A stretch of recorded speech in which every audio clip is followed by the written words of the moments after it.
In today's video, I am going to teach you how to watch employee calling reports in Freshsales. To begin, make sure you are logged into your Freshsales account and you are on the main screen. Freshsales is organized into modules, and each module focuses on a specific type of information, like leads, deals, or contacts. Since call activity is tied to a person or company record, we are going to start in the Contacts module. Look to the left sidebar and click on Contacts.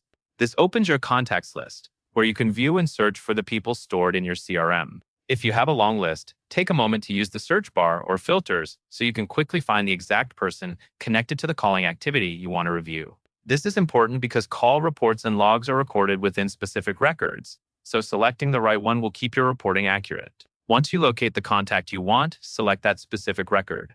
You will be taken to the Contact Details page. This page is where Freshsales keeps everything associated with that person, including their profile details and the history of interactions your team has had with them. On the Details page, move your cursor to the left side of the screen and hover over the sidebar area. When you hover, the sidebar expands to reveal additional functions and navigation options that may be hidden when the menu is collapsed. This expanded view makes it easier to access features related to communication and activity tracking.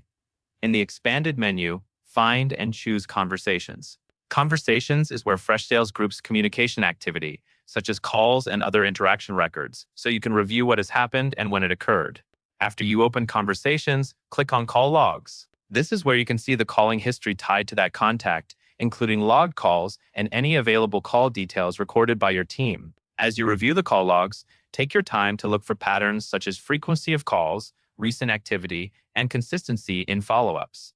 When you are validating employee calling reports, always confirm you are viewing the correct contact record, since each record has its own call history that covers everything you need to know.